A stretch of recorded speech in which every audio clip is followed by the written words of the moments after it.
That's the idea of these shapeshifters. But what really are they? Reptilians? Fallen angels? Demons? Tares? Serpent seedline? Are there beings on this earth that live with us, that look like us? They have jobs, they have families, but they're not the same. There's something missing. A soul, perhaps. Are there empty vessels that live on this planet with us? Permanent hosts for demonic entities?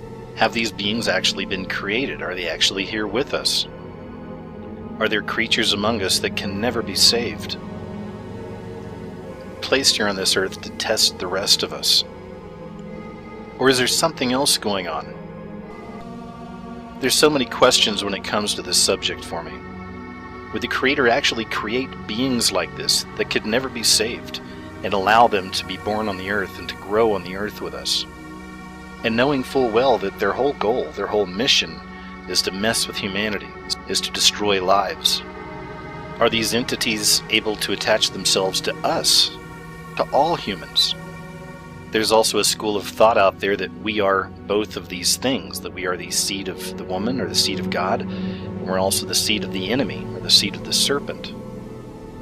I have some footage I want to show you here in the video in just a little bit that, as far as I'm concerned, is definitely some of the most intriguing footage I've ever seen in relation to this subject of interdimensional beings attaching themselves to us, or reptilian shapeshifters, or tares.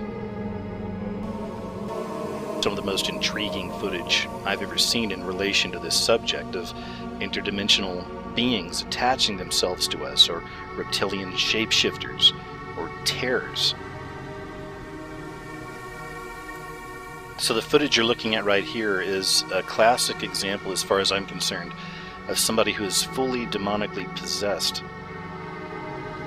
This footage has been online for about 6-7 years now. You can find it if you just do a search out there, a demonically possessed man eating glass, or reptilian eating glass. They always use that term reptilian. It's a very popular term with all of these things. Just watch closely. I mean, first off, you can see his eyes. They're total slits, right? Now look at the mouth. Do you see the teeth right there? I'm going to show you a couple of screenshots in a moment. But just look at this man's eyes. That is full-on demonic possession there. Look at that. That is not human, okay? So there's the question, is he a host? Is there something controlling him right now? Demonic, interdimensional, demonic energy? Is there something else inside of him that's controlling him, using his body as a host? Or is this an individual creature that looks like us but isn't? Occasionally we can get glimpses of what this thing actually is by looking into the eyes, which are the window to the soul.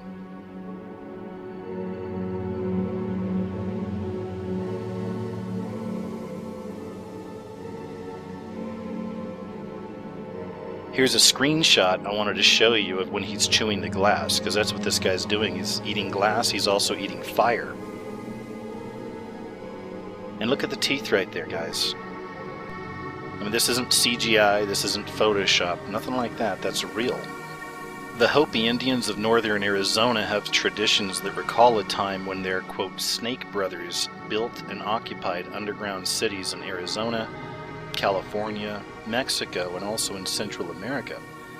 One such underworld city is believed to have been built on the west coast near the Pacific Ocean under Los Angeles, California.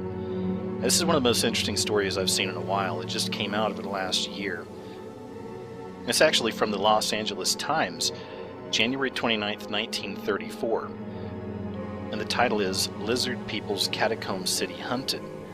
Engineers sink shaft under Fort Moore Hill to find maze of tunnels and priceless treasures of legendary inhabitants.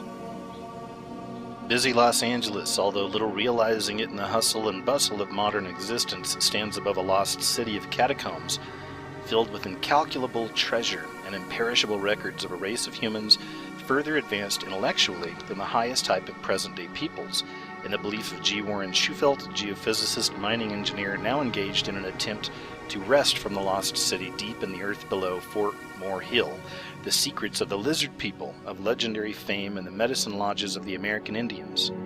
And so convinced is the engineer of the infallibility of a radio X-ray perfected by him for detecting the presence of minerals and tunnels below the surface of the ground, an apparatus with which he says he has traced a pattern of catacombs and vaults forming the lost city, that he plans to continue sending his shaft downward until he has reached a depth of 1,000 feet before discontinuing operations.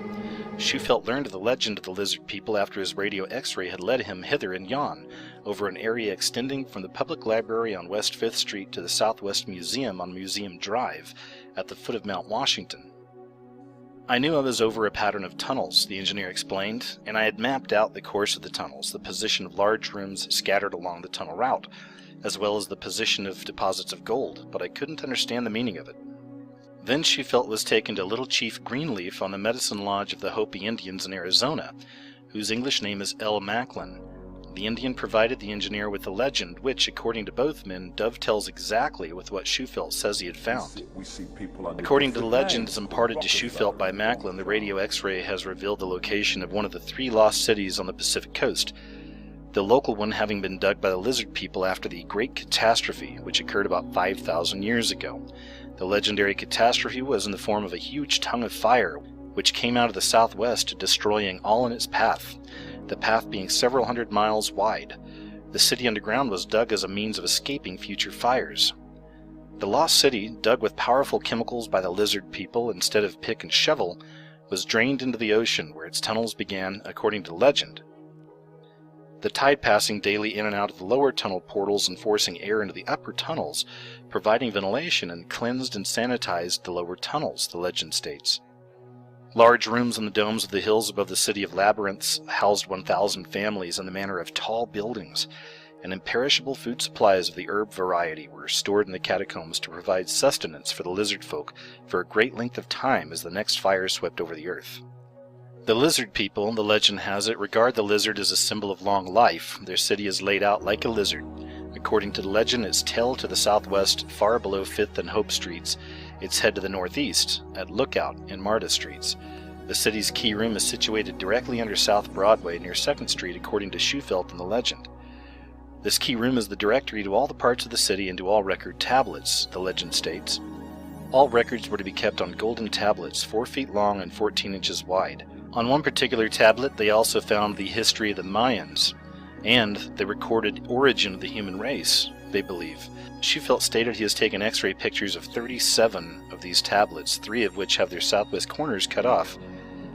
He said, "My radio X-ray pictures of the tunnels and rooms, which are subsurface voids, and of gold pictures with perfect corners, sides and ends, are scientific proof of their existence."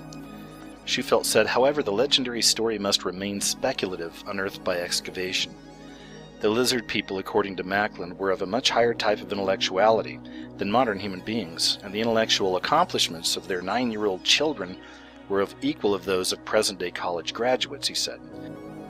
So you have to admit that story is very interesting, and it certainly seems to lend some credence to the story of these serpentine